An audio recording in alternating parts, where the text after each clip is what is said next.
Vous êtes Aldo Lapache. Si t'as entendu parler de nous, Werner, tu sais bien que notre rayon, c'est pas la garde de prisonniers. Nous, on est dans la liquidation de nazis. Et l'activité est en plein bout.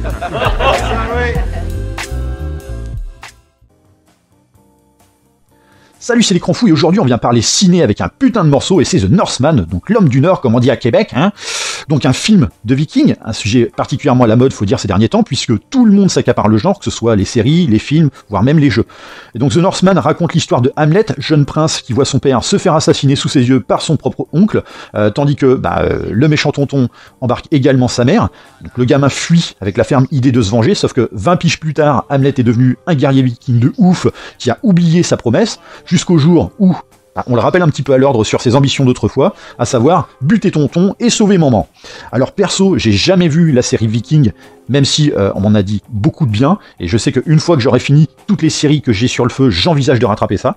Mais là, ma motivation de départ à vouloir aller voir The Northman, c'est avant tout l'idée d'aller voir un film de Robert Eggers. Donc Robert Eggers, à qui on doit notamment The Witch et The Lighthouse, donc deux films qui étaient sous la production du studio A24, donc petit studio hollywoodien qui monte en puissance pour sa priorité à la créativité et véritable dénicheur de talent, donc comme c'est le cas pour Robert Eggers.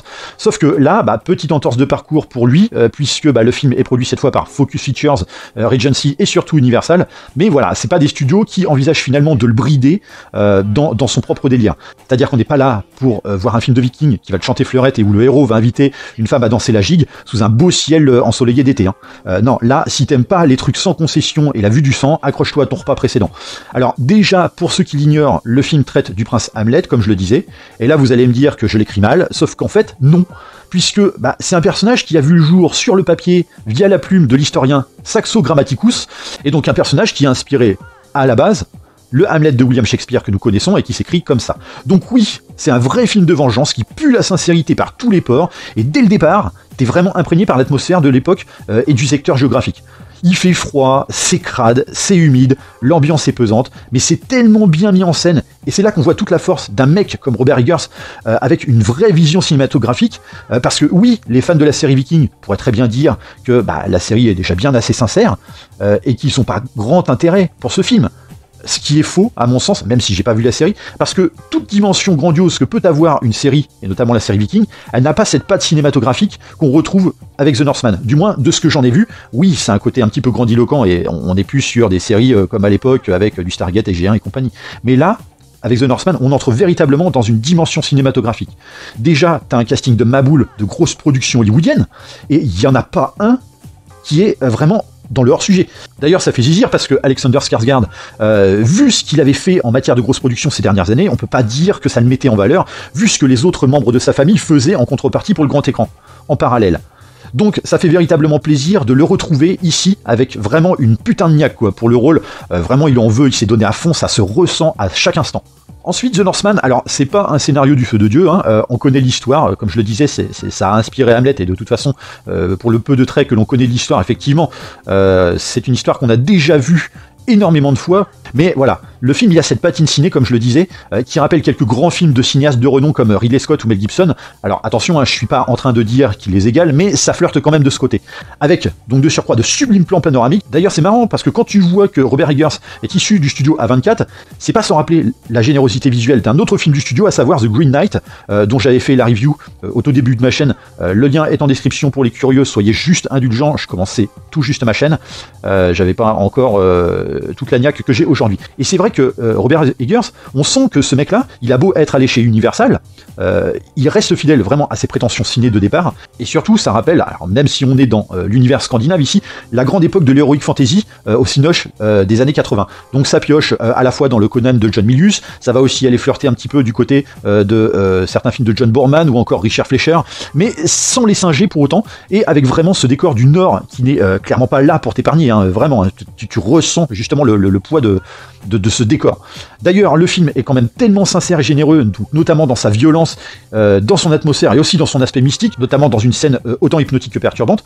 Voilà, c'est tellement généreux qu'il en est autant jouissif qu'épuisant. Alors, ce qui joue aussi dans la balance, dans le terme de l'épuisement que j'évoque là, c'est que le film est quand même long. Il prend son temps, et je cache pas que parfois on perd un peu en rythme.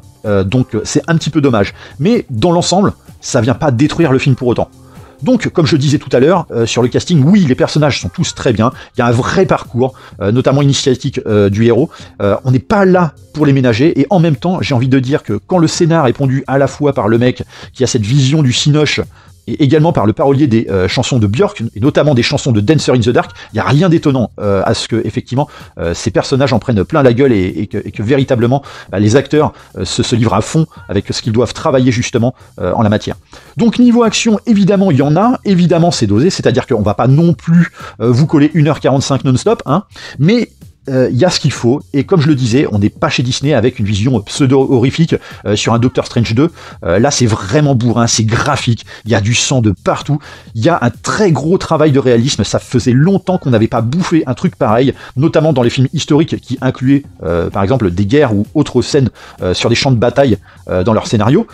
Et alors la petite touche qui te rehausse le tout, c'est vraiment la note musicale, qui est donc signée Robin Carolan et Sebastian Gainsborough, qui sont pas très connus dans le domaine ciné, je dirais même qu'ils sont un petit peu tout nouveaux dans ce domaine, si ce n'est que Robin Carolan a participé à la bande originale de The King, donc Le Roi, qui était sorti sur Netflix. Et franchement, ils ont vraiment fait un taf de malade, ces deux-là, parce que niveau immersion, c'est au top. C'est épique, musicalement parlant, bien comme il faut. Il y a quelques mélodies très très sympas. Il y a ces fameuses sonorités propres à la musique scandinave, avec donc des moments de violon assez jouissifs. Ce qui fait que tout ça mélangé, donc que ce soit le visuel, l'audio et le sensoriel, hein, parce qu'il y a vraiment cet aspect sensoriel, notamment avec l'atmosphère, tu te retrouves quand même avec un sacré pain dans la tronche à travers ce film. Voilà, si vous avez vraiment envie de vous faire plaisir avec un bon gros shoot d'épique bien généreux, respire à fond et foncez voir ce film.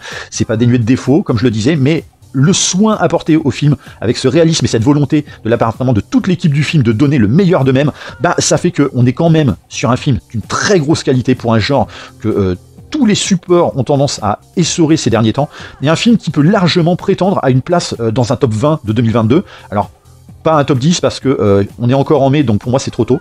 Mais top 20, ouais, c'est sûr qu'il pourrait y figurer. Donc allez-y, jetez-vous dessus, d'autant que le film a quand même la malchance de se retrouver avec une sortie très proche d'un Marvel, à savoir celui de Doctor Strange 2. Donc voilà, donnez-lui une chance à ce film. Et surtout qu'il est vraiment très appréciable de le voir sur grand écran et avec un son de ouf. Voilà, j'en ai fini pour cette review. Pour le jeu des répliques sur la vidéo de Moon Knight, il fallait trouver en générique d'intro les Goonies, sortis en 85, réalisés par feu Richard Donner.